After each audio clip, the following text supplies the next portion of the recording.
1857 के रिवॉल्ट के बाद अंग्रेजों के सामने एक बड़ी कशमकश थी। कशमकश ये कि इस विद्रोह में जिन क्रांतिकारियों ने भाग लिया वो मरने से भी नहीं डरते थे, तो उन्हें ऐसी कौन सी सजा दें जो मौत से भी भयानक हो। काफी सोचने के बाद अंग्रेजों के दिमाग में एक आइडिया आता है, और ये आइडिया था सेल्युलर जेल यानी काला पानी। एक जेल जिसमें चींटियां नहीं बल्कि इंसान का मांस खाती थी।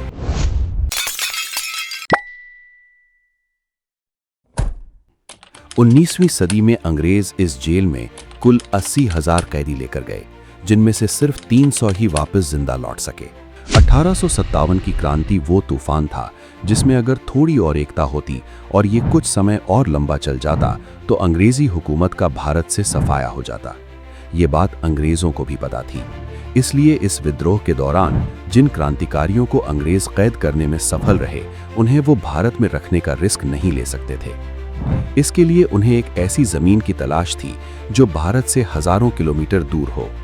अंग्रेजों की ये तलाश पूरी हुई मेनलैंड इंडिया से लगभग 1300 किलोमीटर दूर सुदूर समुद्र में अंडमान एंड निकोबार आइलैंड्स की राजधानी पोर्ट ब्लेयर पर। 10 मार्च 1858 को लगभग 1000 क्रांतिकारियों को एक जहाज में बैठाकर अंडमान एंड निकोबार की तरफ भेजा गया।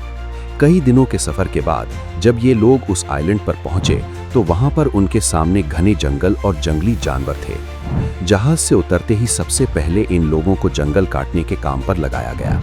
फिर इन कैदियों ने अंग्रेजों के रहने के लिए कमरे बनाए। इस काम के दौरान कई बार इन कैदियों को सांप और बिच्छू काट लेते, जिसका इलाज सिर्फ मौत थी।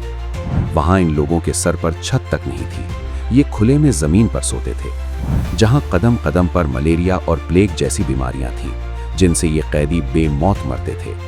आने वाले कुछ सालों में यहाँ कैदियों की संख्या इतनी बढ़ गई कि अंग्रेजों को एक प्रॉपर जेल बनाने की जरूरत महसूस हुई। साल 1896 में ये काम शुरू हुआ। सबसे पहले एक बड़ी 4 दीवारी बनाई गई, जिसके बीच में एक बड़ा टावर बनाया गया। जेल का निर्माण कार्य कैदियों के कंधों पर ही था। मुख्य इमारत के कंस्ट्रक्शन में बर्मा से लाई गई लाल ईंटों का इस्तेमाल हुआ। 1906 में बनकर तैयार हुई ये जेल 7 इमारतों में बटी हुई थी। जेल की मुख्य इमारत के अंदर इमरजेंसी के लिए एक बड़ी घंटी लगाई गई। कैदी एक दूसरे के साथ संपर्क ना कर सकें, इसलिए इन 7 इमारतों में तकरीबन 700 बैरक बनाए गए। कोठारियां इतनी छोटी थीं कि एक इंसान ठीक से हाथ पैर भी नहीं फैला सकता था। वो कमरे नहीं, ईंटों से बने ताबूत थे।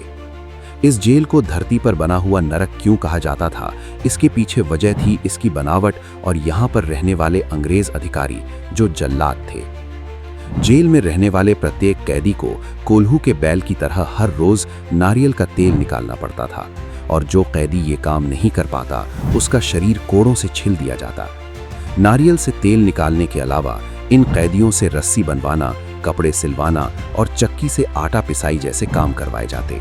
अगर कोई कैदी काम ठीक से नहीं कर पाता तो उसे हथकड़ी से बांधकर एक दीवार के सहारे खड़ा कर दिया जाता, जहां वो कई दिनों तक बैठ नहीं सकता था और ना उसे खाने पीने के लिए कुछ मिलता।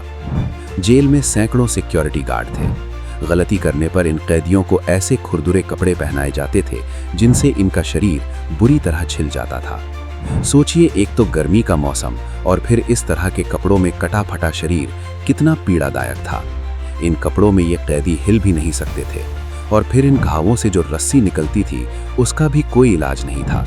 और उन खुले घावों पर जब जंगल की जहरीली चींटियां चिपक जाती थी तो कैदी चाहकर भी उन्हें हटा नहीं सकता था। अलग से टॉयलेट की सुविधा भी नहीं थी।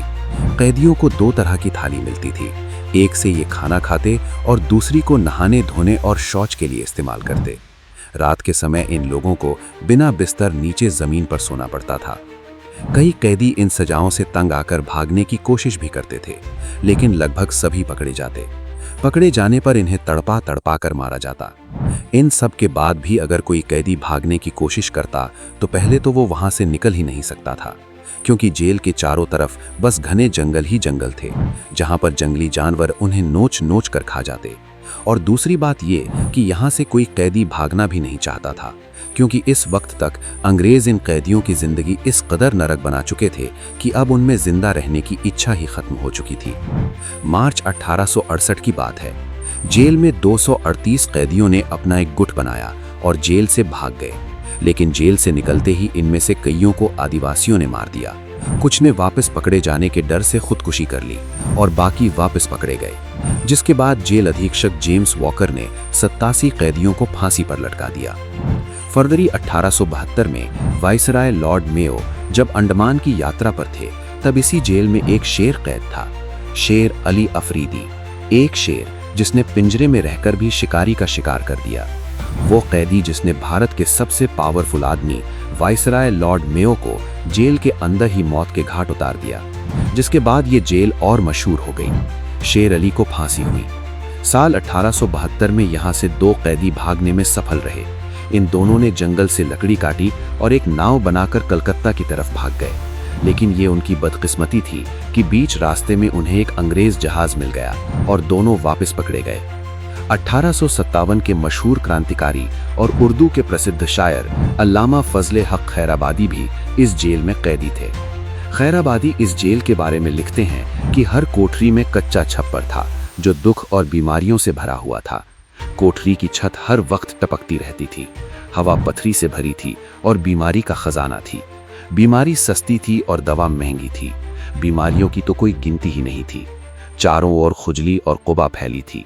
घाव भरने के लिए कोई इलाज नहीं थी। दुखी आदमी को दिलासा देने वाला कोई नहीं था, न ही बीमार व्यक्ति पर दया थी। दुनिया की कोई भी मुसीबत यहाँ के दुखों की तुलना में कुछ नहीं थी।